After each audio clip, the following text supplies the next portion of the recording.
Yo, what's up? Ako nga pala si Cyberflex at samahan nyo akong maging feeling judge. Wala naman sigurong masama, di ba? At ito ay sa pamamagitan ng pag-i-score ko ng bara sa bara. Parang boxing lang. 1 point pag tumama, 2 points pag masakit, 3 points pag napaluhod, at 4 points naman pag pang knockout talaga yung bara. Anyway, respect sa champ, respect sa league, at lalo na sa official result. But still, here's why kung bakit baligtad ang resulta ng laban sa ginawa kong quote-unquote fan-made lang po na replay result. Round 1. Fight! Yo, sa round 1 na 6 threat. So syempre expect ko na agad na napanood nyo na yung laban bago kayo napunta rito. Ganun pa man, ilalagay ko pa rin dito yung mga bara niyang iniskoran ko ng 3 para fresh. Kung yung Davao aking kampo, kung Maynila hunting grounds.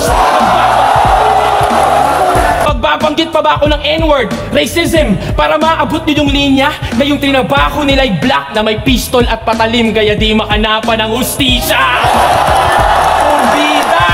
At itong susunod, iniskoran ko naman ng 4 bilang sa tingin kong isang uri ng haymaker. Kasi ang pusa ay maraming buhay at yun ang nakuha ko in hindsight na 3 beses ka nang pinatay at kung susundin yung timeline, dadagdagan na lang yan ng 6 nang maubos na yung 9 lives.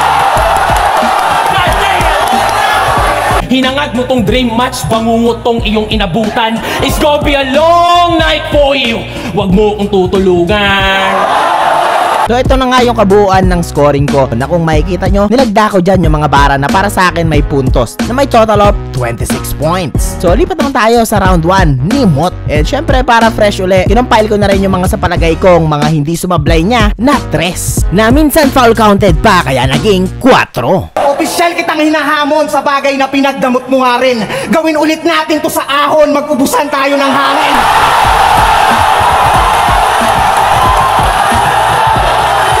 Paano papuputok yung mga gun bars mong dala? Kung una sa lahat, tol, hindi ka umasa. Pinatunayan mo lang sa amin, nakautak mo yung Darwin. Naniniwala sa teoryang sa unggoy lang din ang galing. Shernan at Shehi, 2 SH na naging shh na lang.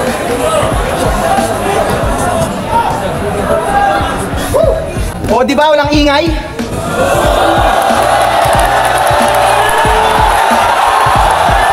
Tandaan nyong wala nang halaga yung odds pagtapos uburahin tong DDS. Sa lahat ng nakabet, pakiabot tong babala ko. Wala kayong makakamit sa babala nyo. Yung mga makamot, yung babala to. And ito na nga yung naging resulta ng ating round 1. 28 ang total points, lamang ng 2 kay 6 threat. Round 1 para kay Mot. Round 2. Fight! Dito medyo lumaylay sila pareho. Well, kadalasan naman nangyayari yan eh. Syempre mas nire-reserva nila yung halimaw sa loob nila para sa final round. Iba yung rapper na pandayo sa rapper na may artistry. Iba yung Leonardo DiCaprio sa Leonardo da Vinci. Idol, tawag dito. 1 taon lang yung kaya. Sobrang ikli lang ng iyong prime. Gayo ka dito. Sobrang ikli lang ng iyong prime. 2017, isa buhay finals. Sa sulok kung saan ako naroon, bigla tong nagpagulong ng battled water. Oo, si Gago nang babader. Then a few years after, ngayon ko napagtantong yung baliktaran nagmamatter. Nagkikita pala ulit tayo sa finals at ikaw naman yung papagulungin ko sa battle.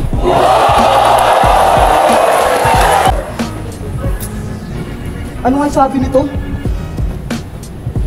Para kang probinsyanong inggitero ka talaga. So tig-isa lang sila na iniskoran ko ng 3 points at pareho ding may minus points dahil sa konting slip-ups. 18-22, lamang ng 4, round 2 para kay 6 threat. Final round. Fight! Akala ko pa naman meron kang bagong ideya. Nakakaawa tong Thomas Edison, ninakaw lang pala yung bombilya.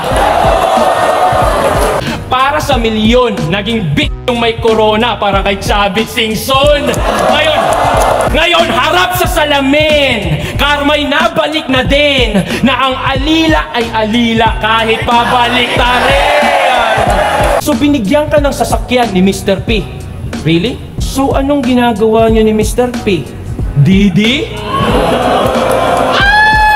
Ilibing daw ng buhay ang mga sosyal, kaya ito ang death sa threat ng Dunggalo. Kasi massacre to gago. May halong ghetto dogs yung mix. Alam nyo na yung sunod na hit. Ito'y 5:30 Santa Rosa, di naaabot pa yung 6. Anyway, 15 points lang ang lumabas na score niya sa akin. Syempre may kaltas na rin yun na Osip dahil medyo napatagal din kasi yung hang niya.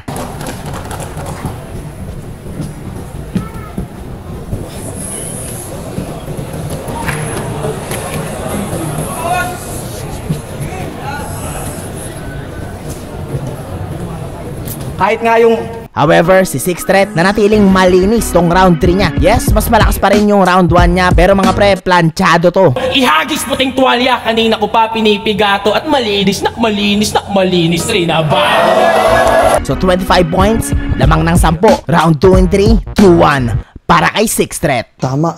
Totoo nga ang hinala ko. Hindi ako maaaring magkamali. Isa ka nga palang kupal. Okay, huling ebas lang, malaki talaga ang pinagkaiba ng live at replay. At itong ginawa kong to na way of judging, imposible magawa to sa live or let's say, mahirap. Kasi ako napopost ko nare-rewind ko para mas ma-absorb ko pa. Sila hindi, i-scorean pa lang nila, may kasunod na agad na sasabihin yung MC. So big respect talaga sa buong liga. Ako nga pala si Cyberflex at again, fan-made lang po ito at syempre hindi po ako entitled para mag-judge. Pero syempre parang ako, pwede nyo rin gawin ito sa inyong mga bahay. And yeah, wala po akong ipinaglalaban, for fun lang talaga to at lubos na nire-respeto ko ang official result. So congrats kay Mot at ganoon na rin sa league. And syempre kay Six Threat dahil manalo matalo, panalo pa rin tayong lahat. Kupal ka ba?